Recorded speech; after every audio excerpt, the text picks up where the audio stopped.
Kam në studio Malinda Ketën, pedagoge e njohur në Universitetin e Tiranës, përshëndetje dhe faleminderit, dhe pedagoge e njohur ashtu dhe gjuhëtare të Uta Toska, përshëndetje dhe faleminderit. Përshëndetje Ertin, mirëse. Dhe do të flasim padyshim për gjuhën shqipe, morëm shkastë, po thuaj se çdo vit i kthehemi edhe nga provimi i maturës shtetërore ku edhe këtë vit ka pasur më shumë ngele se një vit më parë, por gjuhën shqipe me sa duket ne po e deformojmë, po thuaj se gjdo ditë, madje që nga emrat, po të shojme emrat e lokaleve, emrat e rrugve, i kemi po thuaj se të huaja, po edhe gjuhën shqipe në tërsi, ne o e shkruajmë, o e flasim me gabime. Tanis nga ju, zonja Toska, ishe e pritshme, le të themi që të kishim më kejtë se vjetë? Po, nuk ka asë një çudit, them drejtën, edhe rezultatet e PISA-s janë shumë shkurajuese. Për këtë arsye, Ministria e Arsimit filloi një trajnim në masë me mësues. Sa dëgjova kanë trajnuar 10.000 mësues deri tani me këtë programin e trajnimit, domethënë barakontar. Sigurisht që frytet do të vënojnë, ndoshta, se duhet disa kohë për të pasur mësues më cilësor dhe mësimdhënie më cilësore në klasë. Nga ana tjetër, se çfarë ndodh me shqipen dhe me mënyrën se si nxënësit në klasë janë duke shprehur, ushtruar mendimet e tyre dhe është diçka që pritet, domethënë nuk e ka më shqipja atë dëshirë, pasion, respekt, autoritet dhe mësuesi gjithashtu shqipës në klasë nuk është më aq frymëzues sa çka që ndikuar. Nga që nuk lexojmë më. Nuk është vetëm çështja këtu, besoj ne jemi në një kohë që është e natyrshme, ku anglishtja ushtron ndikim shumë të madh, komunikimin publik, komunikimin ndërkombëtar. Pjesa më e madhe të rinjve duan që dhe prindërit gjithashtu duan që anglishtja të jetë gjuha e parë dhe më e rëndësishme për fëmijët e tyre, ndërsa shqipja duhet të jetë gjuha e komunikimit të përditshëm dhe nga kjo pikpamje ajo gjithnjë më pak ndoshta po bëhet gjuha që ka interes për komunikimin intelektual, për zhvillimin mendor ose shpirtëror të. Dhe nga ana tjetër mund të them se kam përshtypjen që edhe QSHA-ja nuk është se po kujdeset që ta përmirësojë testin e provimit të gjuhës shqipe. Ndoshta ne do të diskutojmë për këtë, unë kam parë testin me shumë kujdes në mediat sociale, sepse QSHA-ja ka kohë që nuk e boton më testin e vet.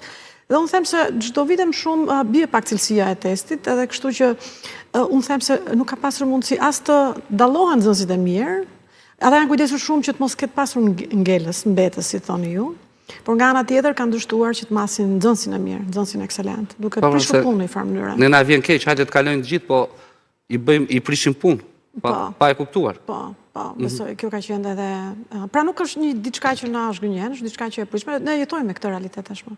Jemi mësuar. Sigurisht, po. Aq më tepër desha të them diçka tjetër, teknologjia ka rolin e vet në këtë pikpamje. Domethënë, kjo mund të jetë një ndër arsyet kryesore. Patjetër, media për shembull. Domethënë, shiko, fjalën që ne shohim çdo ditë është ajo që na fiksohet. Edhe unë vetë që merrem me këtë punë për 30 vitesh që redaktoj, korrektoj, jap drejtshkrimin në klasë, her pas here kam tendencën që të shkruaj e diel me ë, sepse e shikoj aq shpesh, sa më fiksohet mendjen time. Dhe pastaj ka vetëm, po prit, tash i përfituron një njeri i cili, domethënë, e ndjen këtë presion dhe që merret me këtë punë gjithkohës, po njerëzit që janë, domethënë, ju gazetarët, ata që shkruajnë strishat, domethënë ku gabimi është vazhdimisht i shpeshtë, libra me gabime, mesazhe me gabime, domethënë statuse me gabime, dhe është normale që gabimi po normalizohet. Fjalime me gabime. Institucionet kur bëjnë shkresat me gabime. Po, patjetër, mos flasim pastaj për komunikimin publik të shtetit. Zonja Keta? Tani ne nuk mund të dalim në arsim jashtë asaj kornize që po ndodh me gjithë ne. Te u ta bëri një përshkrim të jashtëzakonshëm i plotësuar nga ju me teknologjinë dhe ne nuk mund të presim që në një shoqëri të larguar nga libri, në një shoqëri ku klasat sot mendojnë se janë më të arira kur teknologjia bëhet zotrusi kryesor i orës dhe padashjet këto dhe i shesim dhe në lëndë tona thelbësore, sigurisht ne nuk mund dalim në një arsim që gjuhën shqipe ta ketë prioritet e tjerë. Do ta kap argumentin e Teutës që ka një hap të mirë, biles janë dy hapa shumë të mirë, që do të vinë në ndihmë të një situate që situata me gjuhën shqipe do të vi duke u rregulluar. E para është kualifikimi organizuar për masën e mësuesve. Ne së bashku kemi ndarë në vite shqetësimin se si po bie cilësia e mësuesve. Mos prit që cilësinë dhe pastërtinë e gjuhës shqipe ta shohësh në cilësitë e studentëve tanë auditore, kur vetëm para pak vitesh ku shkonin më të mirët, tani neve luftojmë për të mesmin. Dhe i dopti në degët e mësuesisë. Prandaj, ky kualifikim do t'japi patjetër të vetën. Dhe kam bindjen që Teuta që është dhe tek pjesa e fjalorit të gjuhës shqipe, se ne duhet të themi që ne s'kemi gjetur edhe ca rehatira të tjera zyrtare të standardizuara, do t'jenë dy elementë të cilët të mirë organizuar në mënyrë të fuqishme drejt arsimtarve. Unë e kam me mësuesit, do të na sjellin një nxënës më cilësor, duke ecur paralelisht edhe me shkollën që teknologjia të ketë kararin e vetë dhe kthimi tek politika e leximit dhe librit do të jetë ajo që do të përmirësoj. Të vim tek testi. Për hir së vërtetës, testin e kam ndjerë dhe kam ndjekur në vite maturën shtetërore, se neve na është bërë si rituali vitit për t'u marrë. Unë në test do të vlerësoja disa elementë. Unë nuk mendoj se numri i notave të 10 ka rënë në rënje duke parë statistikat të paktën që jam referuar 2 viteve, 23-24, aty të 5 piksa, 6 pik pak, shkon numra e 10-ës. Por nuk e di s'ka dalë, tani dalim tani të kjo që pretendon, po, 10-0-0 ja ka dalë 29, por ka dhe nga ato me 9.80 e saj që prapa atje do të cilësohen. Unë do të kapja këtë elementin që sa po thate Uta. Po është e vërtet që ka një hendek midis notët që marrim në provimin e maturës shtetërore dhe asaj që na nxjerrin mësuesit në klasë. Unë vijoj të them, sistemi arsimor para universitar shqiptar vuan nga mungesa e standardeve të vlerësimit. Është subjektiv. Vlerësimi i mësuesve tanë është subjektiv. Pse duhet jetë për Është subjektiv, sepse ne punën me standarde dhe teoritë e vlerësimit i kemi tronditur vit pas viti me politikat e teksteve dhe unë si gjithmonë do vazhdoj t'i them alter biznesi i teksteve, me politikën e kualifikimit mësuesve që i drejtuan për të blerë në shqitore, kredite, përkundrejt një shume dhe nuk bën asnjëherë kualifikimet e tyre, dhe investimet nga agjensitë e pavarura që në fakt duhet sillnin një lloj standardi të përmirësuar në cilësinë e sistemit parauniversitar, nuk po japin ende frutat. Pse ndodh kjo? Fillojmë nga agjensitë, nga e kundërta. Mbase nuk kemi zgjedhur profesionistët, nuk kemi zgjedhur ekspertët. Sepse për të futur në një sistem vlerësimi të unifikuar, kjo është luftë e kahershme. Edhe 30 vite para, kur kemi ndruar, kur kemi bërë rotacionet politike, parat investime janë dhënë në këto sisteme vlerësimi. Dhe shohim që ende jemi larg. Ama ka disa gjëra kapitale që ne duhet t'i ruajmë për fëmijët tanë. Dhe mos të shohim vetëm vlerësimin 10-0-0. Neve duhet të mësojmë një sistem që të jetë afër asaj që del në testin e maturës shtetërore. Dhe fiktiviteti është një element që duhet të analizoj.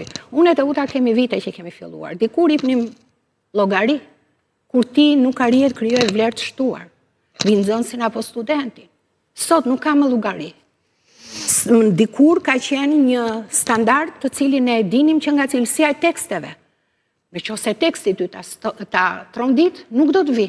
Kështu që unë mendoj të parat që duhet reformohen në zotësinë profesionale janë këto agjensi që mbajnë përgjegjësinë, që në strukturalizëm janë më të mirat e mundshme se duken si të pavarura.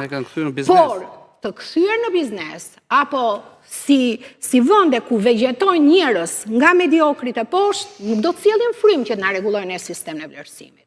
E dyta, testet kanë disa rregulla. Nëse ky test i fundit ka qenë brenda programit, nuk ka shkelje. Nëse ky tekst ka një taksonomi të pyetjeve ku na veçon, nuk ka dhe këtë ta mbaroj. Nuk ka shkelje. Nëse ato që u përzgjedhën për të hartuar testin janë mësuese me përvojë dhe të veçuara nga masa tjetër e mësuesve, se edhe kjo duhet parë, që neve nuk mund të marrim nivelin më të ulët për ta bërë standard të matjes së gjithë sistemit. Edhe kjo do të ishte pozitive.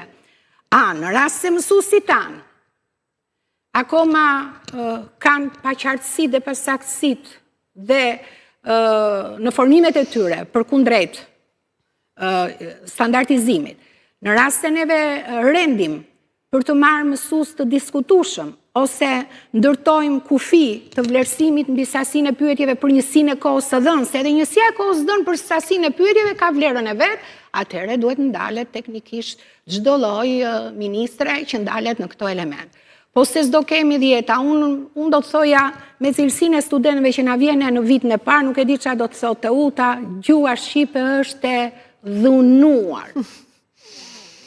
E dhunuar. E dhunuar, është për të futur në një shelter mendor, në një strehës mendore të shqiptarve për të kuptuar se ku po shkojmë. Dhe këto nuk vinë nga hana. Janë ato që kanë lënë 2 muaj për para maturën shtetërore. Dhe unë të trëmbem se matura shtetërore në Zirkaq është më mirë të thotë të vërtetën, dhe ne të fuqizojmë këto elementet që ne mund sjellim një sistem më efektiv në detyrimin identitar, ekzistencial që i kemi mësimit gjuhës shqipe, se sa të gënjemi njëri tjetrin si gënjehen regjistra. Zëria Toska. Po, Nërtin. Jo, për ta vazhduar se ndërhyve tek. Unë desha të them këtë gjë, që profesoresh Malina vërtet e ngriti çështjen e cilësisë mësuesve, por unë desha të them, vërtet ka rënë shumë, mendoj, për shkak se ne e dim tashmë që për 20 vite, domethënë nuk tërheqin më nxënësit më të mirë dhe nxënësit më të mira mësuesin. Por nga ana tjetër dhe mësuesit e mirë, shumë të mirë që janë në treg tani, u ka rënë cilësia dhe për shkak të zhvillimit të jashtëzakonshëm që ka marrë mësimdhënia, teknologjia në këto kohë. Domethënë mësues që mund të themi se po bëhen gati për pension ose që kanë 10 domethënë edhe për 10 vite mund të them se dalin në pension dhe janë mësues që janë shumë të kërkuar në treg. Për shkak të këtyre zhvillimeve të mëdha dhe futjes të teknologjisë, mësimdhënies, të informacionit që është i gatshëm në çdo moment, të analizave të gjuhës dhe të letërsisë, të tekstit letrar që janë gati në çdo moment, me futjen e ChatGPT-s në klasë, mësuesja tani është bërë, nuk e di, e pafuqishme. Edhe pavarësisht cilësisë së saj, e cila sigurisht reflektohet me autoritet. Unë këtë desha them që për këtë arsye, trajnimi, jo vetëm nuk flas për i përvitshëm, domethënë një herë i periodik i mësuesve është shumë i rëndësishëm, pavarësisht se cilësisë së tyre, domethënë këtë jam duke thënë. Kështu që prandaj çështja e mësuesit është shumë e rëndësishme. Nga ana tjetër, unë them se është shumë e rëndësishme dhe prania e teknologjisë në shkollë, teknologjisë së vërtetë, në kuptimin që ne po diskutonim pak përpara dhe thashë në anglisht titrat nuk e gjen asnjëherë gabim italisht sepse këto gjuhë të mëdha kanë krijuar mjete teknologjike për përmirësimin e gjuhës tyre. Ti nuk mund të shkruash gjithmonë mirë, por ama ti ke aplikacione në anglisht, italisht, që të bëjnë që të shkruash mirë. Ne se kemi këtë. Shqipe ka, po nuk mësohen në klasë. Unë kam kaq kohë që them. Ora ne kemi mjete që bëjnë të mundur shkrimin kompjuterik, teknologjik, që ti shkruan me gabimet apo ndreqen. Mirë, as në struktura, as shteti vet, domethënë administratë shtetërore, as mediat, njerëzit që punojnë me strishat, shkollat dhe universiteti. Domethënë, ne kemi kaq kohë që përpiqemi të themi, hajdeni t'ju trajnojmë për përdorimin e këtyre mjeteve, për shkrimin e shqipes ashtu si duhet, përdorimin e fjalorëve online. Sepse njerëzit kanë mua më marrin çdo ditë në telefon. Ora si shkruhet kjo, po shkruhet ajo. E ke këtu i them në këtë fjalor. Pra ideja është që ne duhet ta shkëmbejmë këtë njohuri të mirë. Shqipja është një gjuhë në këtë tregun e madh global dhe mund të përfitojë nga këto aplikacionet, nga këto teknologjitë. Hajde ta bëjmë. Pra ideja është që dhe nga ana tjetër desha të them edhe diçka. Unë them se QSHA-ja duhet ta përmirësoj procesin. Pra ta nxjerr testin, ta bëj testin të studiushëm, në kuptimin specialisti profesoresh Majlina, të tjerë që janë fakultet të shkencave sociale, të që merren me studime sasiore dhe cilësore, ta marrin testin, ta studiojnë, nëse ka pasur apo jo çështje të taksonomisë, unë dyshoj për këtë gjë, se kam përshtypjen fakti që shumë nxënës të mira ankohen që nuk kanë marrë nota të mira, tregon që nuk ka pasur mundësi që nxënësi të japë më të mirën e vet. Më kuptoni? Dhe testi duhet studiohet, që pse vazhdimisht ka sherr për këtë gjë. Nuk po flasim për nxjerrjen e tezës, se tashmë kjo është bërë një këngë që edhe kjo është shumë. Por vazhdimisht ankohen. Nëse kjo është një lojë, është kthyer në një lojë. Po, nga ana tjetër unë them se vetë QSHA-ja duhet të përmirësojë këtë punë. A marrin ata feedback? Për shembull një bisedë me korrigjueset mund ta bëjnë vetë. Domethënë profesoresha i përmendi, unë jam e bindur, me aq sa njoh ata të Elbasanit janë ndër më të mirat, mësueset më të mira. Kështu që unë them se nxënësit dhe të rinjtë të reja nuk duhet të kenë dyshim tek mënyra se si janë korrigjuar, më tepër që ka një çelës të konvencionalizuar, pra ai është i përbashkët. Por a i merr QSHA-ja këto korrigjues që janë mësues dhe ti pyet, "Ore, çfarë problemi kishte ky testi? Si mund ta përmirësojmë vitin që vjen?" Unë besoj që ne këtë kemi defekt si një shoqëri. Pra ne nuk duam të përmirësohemi. Ne sa ka lënë lumin e harrojmë pastaj. Të duket dëgjuar njëri tjetrin. Më kupton? Ne duhet ulemi. Kulturë është kulturë më vete e feedbacku. Kultura e feedbackut. Dhe jo ta ndajmë këtë punë. Foli profesoresh Lili Sula për shembull për këtë çështje, apo ajo është e PD-s. Po jo, po prit një. Kjo është e gabuar. Ajo kishte të drejtë kur foli dhe tha për shembull që ti s'mund ta marrësh tekstin e Milos House dhe ta përdorësh me një tekst të përshtatur, o mos e përdor, o përdoret si duhet. Më kupton Ose në këtë situatë... Ose edhim poshtë këtë ide se është profesoresha e... Jo, absolutisht kjo është një gabim i paparë. Merë këtë gjë si ta përmirësosh vitin që vjen, por kam përshtypjen që kjo gjë mungon. Disa gjëra, por unë kam një pyetje, për shembull, mos duhet që ti orientojmë nxënësit për shembull drejt leximit, sepse ju thatë që ka raste që na vijnë, kur vjen në fakultet ai vjen me boshllëqe shumë herë më të mëdhaja. Pra duhet nisi që aty, për shembull, nga informacioni që mora unë, shkollat greke kanë këtë, që ata i mësojnë shumë historisë, por edhe gjuhës së tyre, dhe e kanë qenë vogëli, nuk merret kur shkon student që të kujtohet. Unë mendoj që jo vetëm gjuha shqipe, nuk e di çfarë do thotë profesoresha, por unë them ka një blok të lëndëve në para universitar që duhet kalojnë në prioritet. Ne sot kemi student që gjeografinë e kanë në nivele kritike. Historinë e Shqipërisë Jam dakord. Në super nivele kritike. Bashkuar dhe me gjuhën shqipe, do të thotë, ne po hecim në një kat të mbrapsht që shoqëria do na gjykojë shumë rënd. Do thuash ti, kur gjykoj historia ty, ti ke hikur në botën tjetër, kush e di që je duke bërë atje. Problemi është që në vendosjen e prioriteteve, neve duhet jemi shumë të ndershëm përkundrejt një nevoje shumë emergjente që ka shkolla sot. Nuk vjen për të mësuar në shkollën e mesme. PISA tregoi 15 vjeçarët, por është shumë vonë. Lemia e parë e edukimit vjen tek kopshti. Nëse kopshtet tona nuk thehen në ritualin e leximit nga edukatorja, kemi përvojat kopshteve private në atresin në cilësinë e gjysheve që lexojnë për ralla për fëmijët. Shumë praktike. Është një gjë e mrekullueshme. Në rast se ne nuk e fillojmë aty, për ta mbartur në shkollat fillore, edhe më pas në ciklin e ullët dhe të lartë të shkollës së mesme, që ai këndi i leximit të jetë i detyrueshëm, ne nuk kemi për tu bërë kurrë. Ne kemi shkolla private në Tiranë, unë e njoh mirë sistemin, të cilët çdo ditë dhe të huaja, ato mësimin e bëjnë në gjuhë huaj.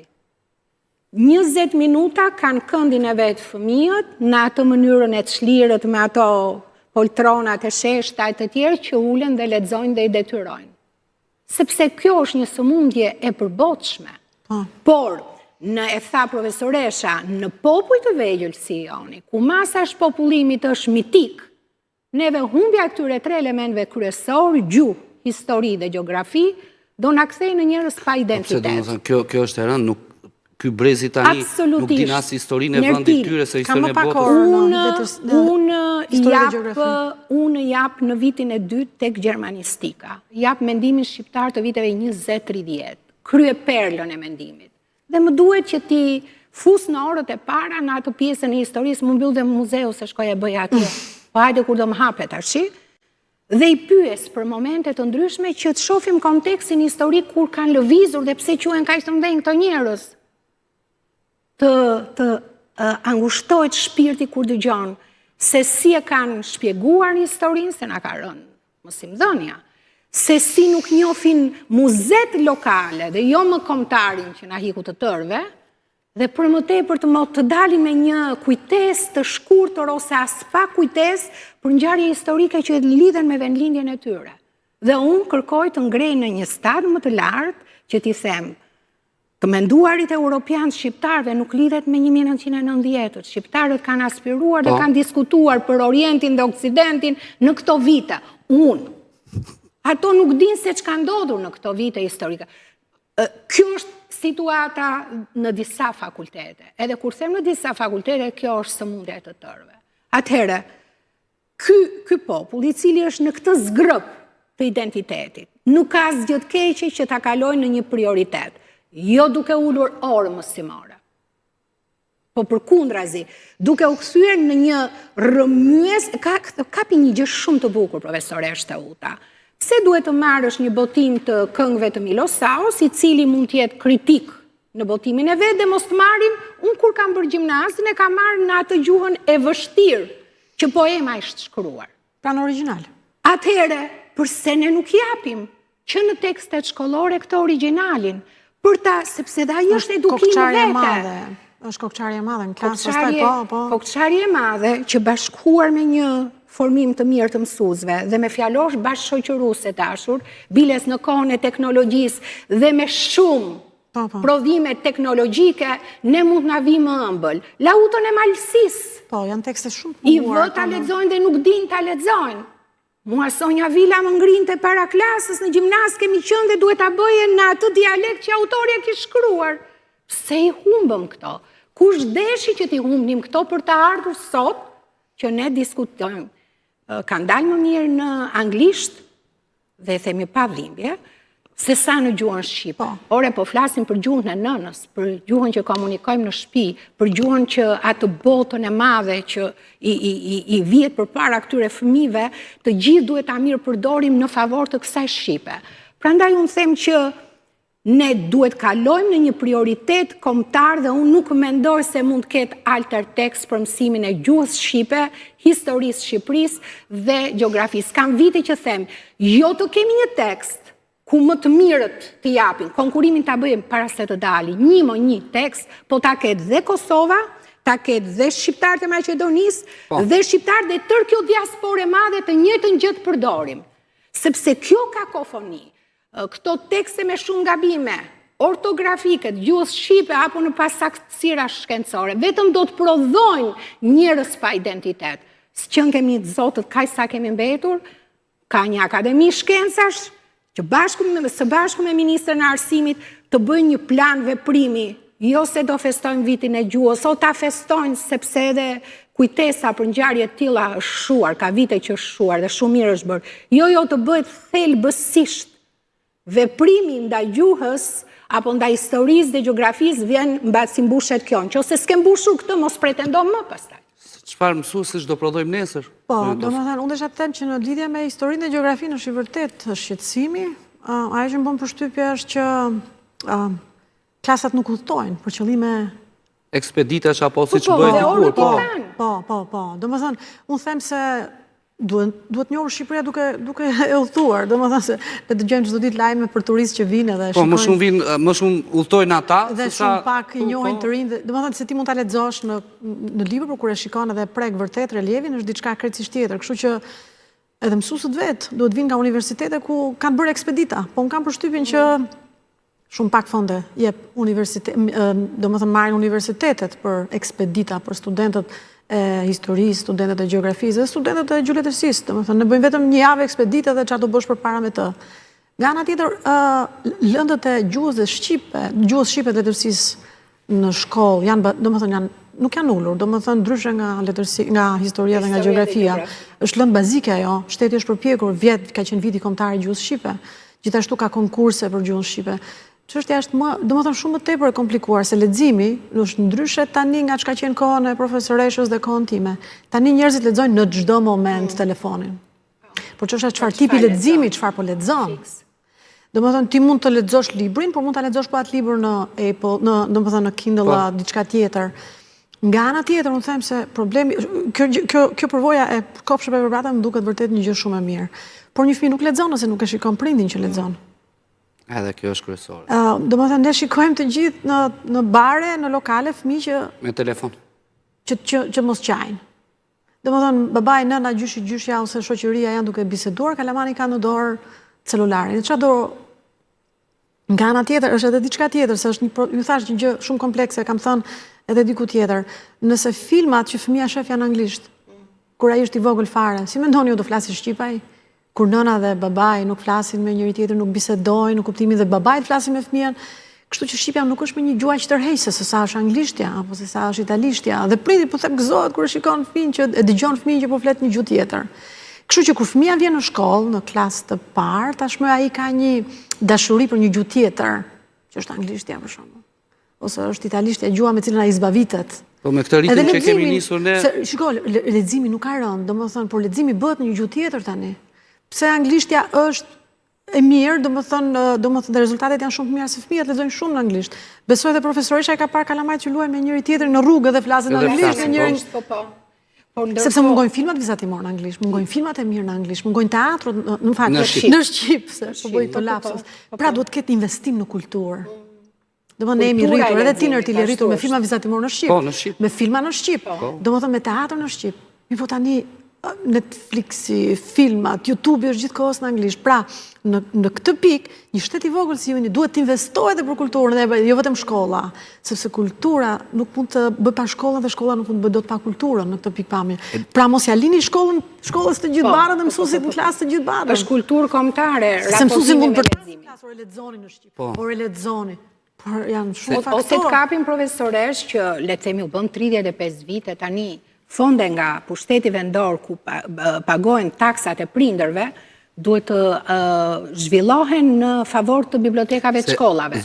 Nuk kemi nevojë vetëm biblioteka duan këtë përvitshëm. Unë ndjek këto seriale turke, jo këto që janë kështu të luftrave. Dhe unë e shoh në një prizëm tjetër, nuk e shoh dhe e shoh se si për shembull, e marrin shembull, po, për shembull Osmanin, apo ku di unë Sulejman e Madhërishem, e shikoja për gjë tjetër se si shteti turk investon aty, pavarësisht se ai deformon historinë. Miliona, po patjetër. Por që ja çon qytetarit vetë, ja, kjo është historia jonë. Kurse ne Rila jo është serial, është një film Nuk kanë prodhuar perandori me mungesë kulture. Dhe fjala... Të gjithë fëqinjët investohen në kulturë në mënyrë tjerë zakonshme, ti përmendë Turqinë, por të fëqinjët tanë, Maqedonia, Dhe për më tepër Serbia... po të mendojmë të uta që investimi në Shqipëri, ose më saktë, formati investimit tek libri, tek gjuha në Shqipëri, është edhe një lloj udhërrëfyesi për shtetin tjetër.